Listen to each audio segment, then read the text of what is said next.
Habari ya saizi wanafamilia wote wa Grace of God. Kipekee kabisa napenda kumshukuru Mungu kwa ajili yenu.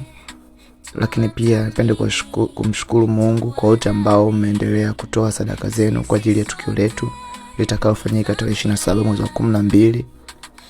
Kwa sababu saizi tutatembelea vituo 4 na sadaka yetu itaanzia kutoa kuanzia sukari kilo 1. Kwa hiyo kama una sukari kuanzia kilo 1 utaruhusiwa kutoa na kuendelea, na sisi tuko tayari kwa ajili ya kupokea.